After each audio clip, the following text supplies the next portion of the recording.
Up next in today's Beyond the Index conference is Sarmaya Partners. Presenting today will be President, Co-founder, and CIO Wasif Latif. Before we begin, I'd like to share an important notice.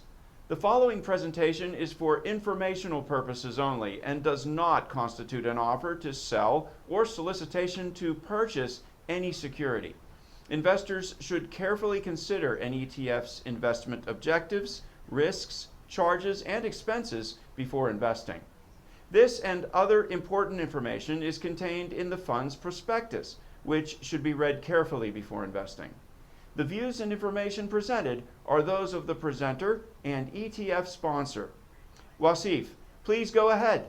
Thank you, Craig. It's great to be here and a lot of great presentations. I think this one is going to be a really good presentation on something that we believe is very, very different from what's out there in the rest of the marketplace, simply because of the way we approach the investment.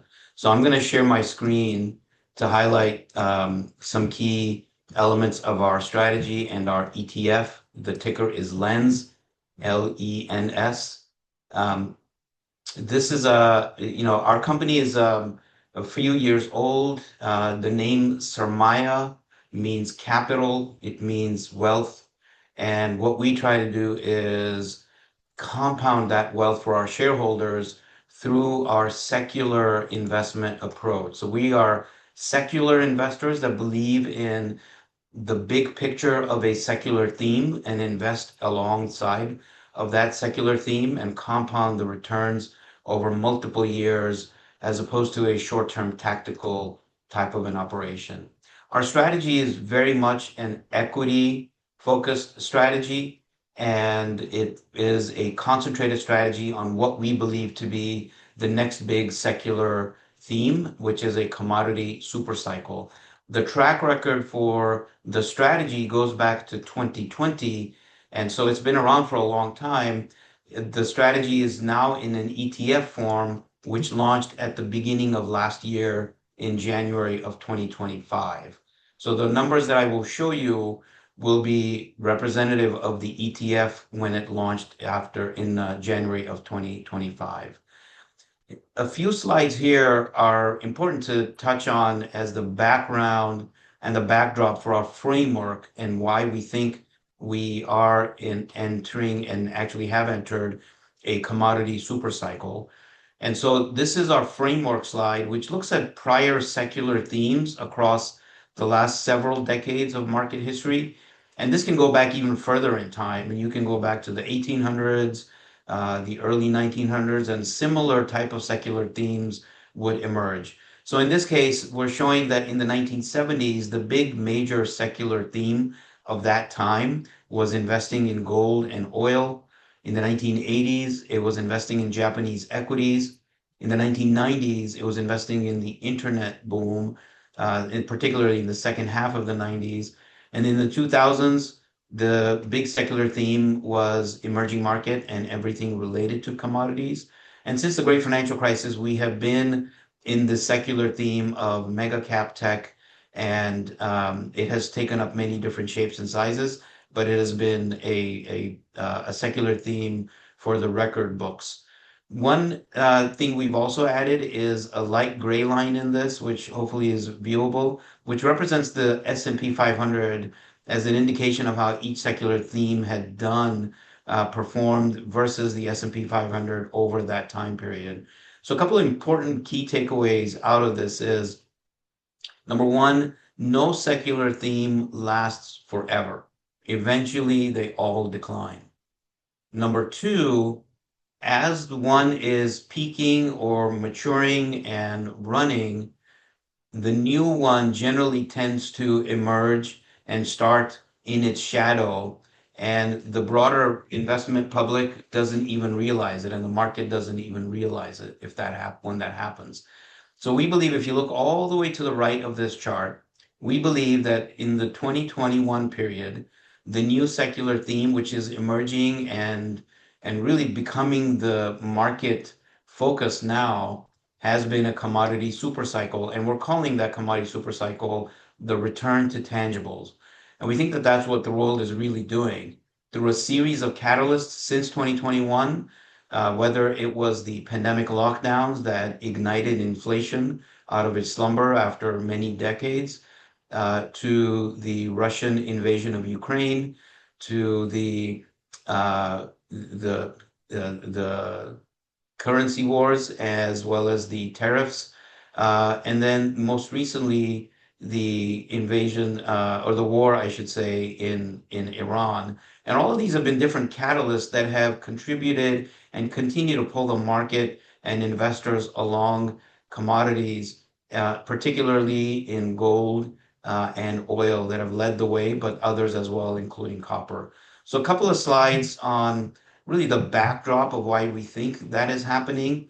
As I mentioned, those catalysts were really the igniters, if you will, of that along the way. The other thing that has been occurring is the macro backdrop.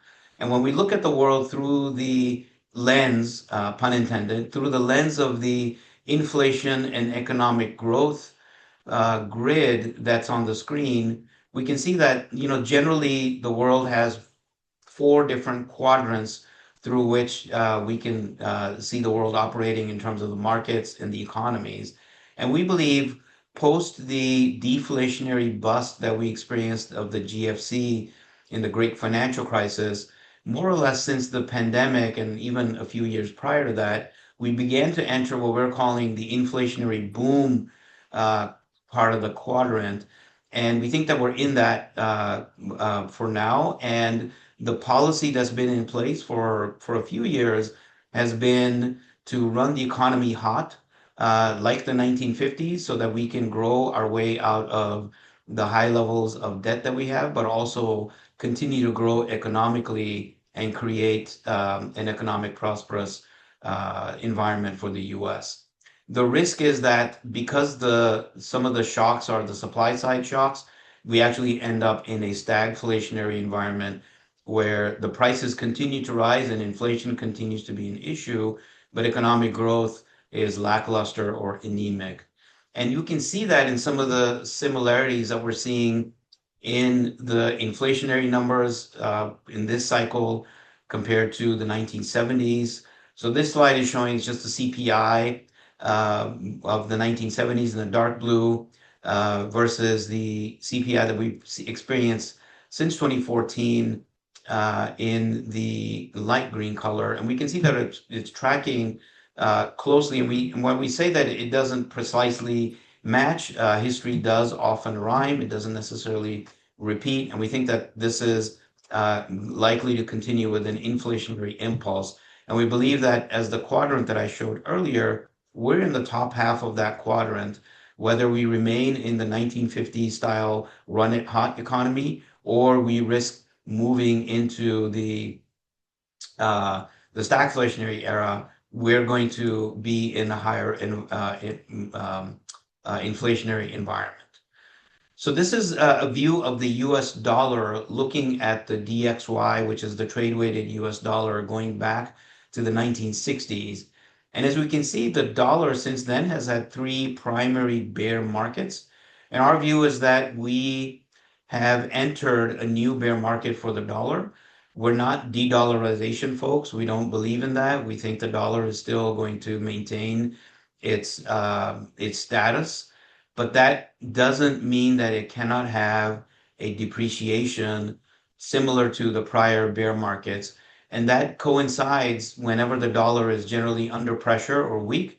That generally coincides with commodities doing well, non-US assets doing well, and assets like large cap growth generally tending to struggle because of their impact from capital flows as money might flow out of the US and into non-US assets. This last slide is showing the relationship, the ratio of commodities to financial assets, in this case, the S&P 500. So as this line is rising, commodities are outperforming the S&P 500 or the market. And as this line is dropping, then the S&P 500 or the market is outperforming commodities in general. And as you can see, this line is at the bottom. In fact, it's more than a standard deviation away, and it's been bumping along the bottom at multi-generational lows. And we think that this is about to turn. In fact, it has already begun to turn. And we think that this is likely going to continue similar to what we saw in the 2000s, which was the last major commodity super cycle. So shifting gears a little bit, talking about the sub-themes within our secular theme. So as I mentioned earlier, our secular theme is the return to tangibles. And inside of it, we have three sub-themes that we think are really good way of not only organizing the communities, the commodity space, but more importantly, identifying the kind of areas that we think are going to be leading this commodity super cycle. So really quickly, the three sub-themes in the portfolio that we manage are energy is life, the geopolitical and fiscal risk era, and build the future. And in our view, these are the primary drivers of the commodity super cycle. And it kind of makes sense because when you look at any prior commodity cycle, the areas that really lead the way and tend to continue to run and compound over time are the big ones, are the big commodities like oil, like gold, and like copper. And each one of these is dominated by those. So on the energy is life, our approach is to invest in oil and gas companies. And this is, just to be clear, an equity portfolio, as I mentioned at the top of the presentation. This is an equity portfolio that invests in the equities of these commodity-centered companies. And we'll touch on a little bit of why we think that's better than investing in the direct commodities themselves. But in the energy is life section, we invest in oil and natural gas companies. We also invest in energy service companies, which tend to have a higher beta to oil itself and energy itself, and have much stronger returns as the cycle moves forward and matures. We also have exposure to uranium mining companies because of the nuclear renaissance that we think we're still witnessing and is underway. And we think that that's going to be continuing on. And this is occurring after years of underperformance, underinvestment in this space, both in the supply side, in the infrastructure side, as well as the investment side. The second sub-theme is one of geopolitical and fiscal risks. That was probably most intuitively understood. It is the idea that ever since the great financial crisis, the world has gradually but continually moved towards higher and higher elevated geopolitical and fiscal risk situation. And over the past several years, that continues to escalate. And one big catalyst, if you will, was the Russian invasion of Ukraine on the geopolitical front, where in response to that invasion, as we now all know, the US and Europe confiscated Russia's foreign reserves, which are predominantly denominated in US dollars and euros. And as a result, that sent a message to pretty much all central banks and countries around the world, friend and foe alike, that your dollars are not necessarily protected. And so that began the movement of diversifying away from the dollar and diversifying their portfolio into gold as a primary recipient of that. So treasury holdings have been coming down since then in those countries' balance sheets or central bank balance sheets, and gold has been increasing. We believe, and alongside of that, we also like silver. And in this sub-theme, we actually own gold and silver directly, in addition to owning the gold mining companies, because again, the gold mining companies have that additional beta attached to them. They generally do 1.5, sometimes 2 times the return of the metal itself, simply given the operating and financial leverage that they can enjoy over the cycle. The fiscal side of that risk, we believe, hasn't even kicked in. It's just begun. And today, incidentally, is a great example of the fiscal side really beginning to make its impact. So on a day like today, where the Treasury announced that they're going to buy back the longer end of the bond market, their issuance, and use the shorter term bills, that's indicative of higher inflation, pretty emerging market type of behavior. and that generally means a debasement of the currency. And as a result, we saw a big jump in gold and silver and their mining companies as a result of that. So the strategy did exceptionally well today, especially in a day where the market was flat to negative. The last sub theme is build the future, which is basically saying that despite all the challenges and everything that the world is dealing with on a macro level, the world will continue to build the future in terms of the infrastructure, not only for the data centers and the AI infrastructure, but also for all of the other emerging countries around the world, particularly in Asia, but also in Latin America, as friendshoring and as supply chains get reconfigured, there will be duplicative factories and other elements built out, in addition to all of the infrastructure that might be built in those countries. So copper for that purpose becomes really, really important. So I spent a lot of time up front to break down sort of our approach. The next few slides, I'll be a little bit quick. This one is showing the breakdown of each of those sub-themes that I just went through, and wanted to highlight the underlying exposures that are in these sub-themes. So there's a little bit of a, tangible view, pun intended again, of what that looks like. So in the geopolitical and fiscal risk, and those are the weights that we had of each sub-theme at the end of last quarter on June 30th. And as you can see, in the geopolitical and fiscal risk sub-theme, we have a healthy allocation to gold, but also to gold mining stocks, which is in the darker gold color. And then we have silver and silver mining stocks. Similarly, in the energy is life sub-theme, we have exposure to energy service companies, major integrated energy companies, as well as other type of energy exploration and production companies, natural gas companies, as well as the uranium companies that I mentioned as well. And then in the build of future, the preponderance of the exposure is to copper mining companies, but it's also exposure to things like iron ore and platinum, because they're all going to contribute to building that infrastructure, as well as some industrial companies that are going to be able to allow that exposure. So really quickly, two things to remember is, number one, our strategy is actively managed. It's actively managed across both the sub-themes and then within each sub-theme. And this shows the weights of each sub-theme in the portfolio at the end of each quarter. I just wanted to highlight the active management approach that we have. And one quick example is that at the beginning of this year, as the gold and silver price was getting really, really frothy and it was running up, we are longer term bulls and we're big believers in the secular move in gold, and we think that there's a lot more to come. But that gave us pause, that move. And as a result, we were seeing on a relative value basis some attractiveness coming in on the energy side. And by the way, this is even before the war had started. And so what we did was we proactively reduced our equity allocation to the gold and silver space and added to the energy space through the companies that are in those sub-theme exposures.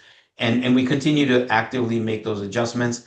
As of today, each sub-theme is roughly about the same weight, the main two ones. And then Build a Future is a little bit of a lower weight, given our view that on a near-term basis, there seems to be a little bit of frothiness on the AI data center story.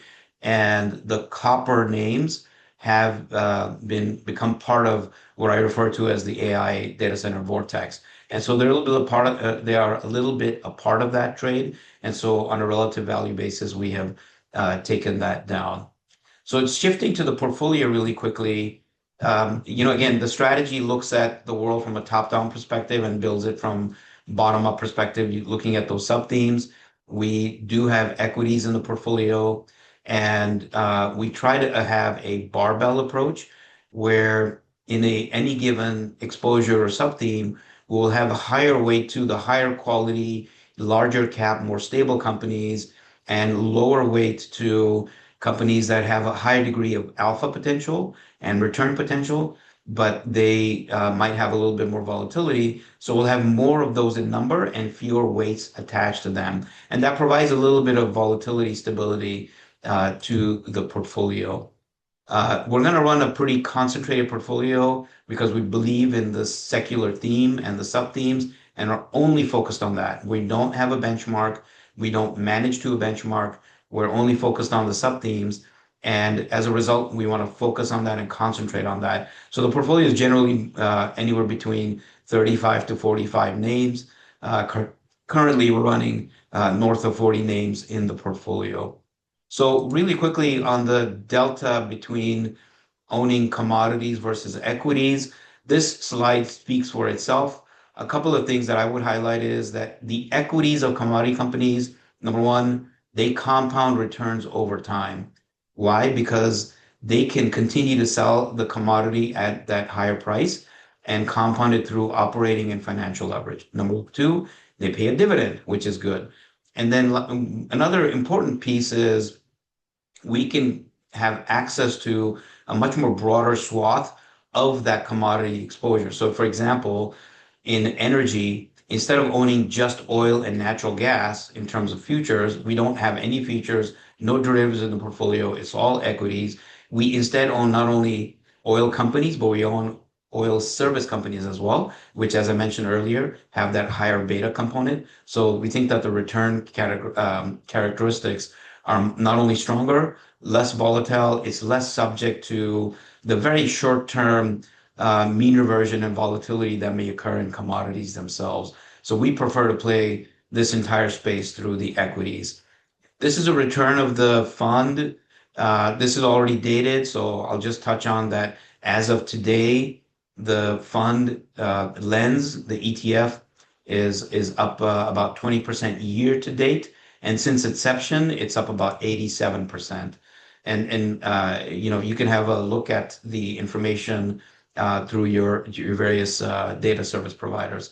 Some really important statistics to highlight on the ETF itself is we have a really high information ratio, and we're just comparing it against the S&P equivalent index. We're not saying we manage to it. It's just a highlight because most advisors and most folks' portfolios are measured against the S&P, so we use that as a measuring stick.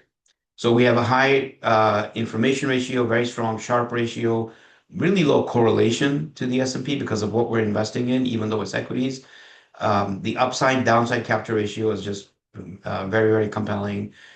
Completely active share, and then low beta to the strategy itself. I just wanted to point out the importance of not having the benchmark because it doesn't tie us down to any kind of tracking error constraints or how a benchmark is moving and needing to own names that we might not want to own otherwise. And as a result of that, you can see on the left side of this slide, when you look at it from a Morningstar style box perspective, Lens, the ETF, continues to have a diversification across style and market capitalization. So it's a healthy allocation of value, blend, and growth, as well as large, mid, and small. And then on the right side of this chart, we show the geographic breakdown, and it shows that the fund has a healthy allocation to non-US equities, and that's given that commodities and the mining companies usually are overseas, that gives us some geographic diversification as well, especially if the environment is one where the dollar might be weakening, then non-US equities, their currency component also adds a boost as well. This is the portfolio in its entirety as of the end of last quarter, June 30th. And as you can see, it's a concentrated portfolio. You can see the weights that we have to each of the different underlying exposures. So between gold mining, integrated energy, we do have gold, as I mentioned, directly because we believe in the metal itself, because it's a very, very core part of what we think is driving some of the geopolitical and fiscal risk side of the story. And then I'll just touch on one last slide before I open it up for questions. One question that we generally get and want to highlight is our low correlation of this strategy to pretty much everything out there. And that's why we think we're different, because you can find natural resources products, you can find commodity futures oriented products, but this is one that it highlights how different we are. Why? Because we don't have a benchmark. We're only focused on the sub themes. And as a result, our correlation to broad equity indices, even the commodity ETF on this screen, we have a low correlation to. And then bonds speak for itself. And so the last thing I'll end with is that because of our returns and the correlation relationships, a lot of folks see our strategy as an alpha driver, but also one that is a diversifier in their portfolio. So they really like it from that perspective. And then lastly, some folks like it as a single line item position where they don't have to worry about actively managing and trying to tactically figure out seven different commodity exposures through ETFs, and having to explain all of those to clients in a statement. They like this as a single solution for all of their needs. So with that, I'll stop and see if there's any questions. Thank you, Wasif. You've described the dominant theme for this market cycle as a, quote, return to tangibles, end quote. What convinced you that commodities and the businesses that produce them are entering something more durable than a normal cyclical upswing? And what would tell you that the thesis is wrong? Yeah, that's a great question. I would say it goes back to that that four quadrant slide that I had. Let me share it again. But it really boils down to that, which is that it's the macro backdrop of why we are where we are. So it's two things. It's the top-down view and the top-down world of where we are in terms of the economic cycle versus the policy cycle from the fiscal dominance that we're facing, as well as the central bank policy cycle. But ultimately, we're in a fiscal dominant world with higher and elevated levels of geopolitical and fiscal risks. And we don't think that that ends anytime soon. The world is on a path of unsustainable environment from that standpoint. And then on a fundamental basis, from a bottom-up perspective, it goes back to the relative value of the commodity space versus the broader equity space. And we think that we're approaching an inflection point, much like we did in the two prior cycles, especially the one in the early 2000s, which then subsequently led to a commodity boom.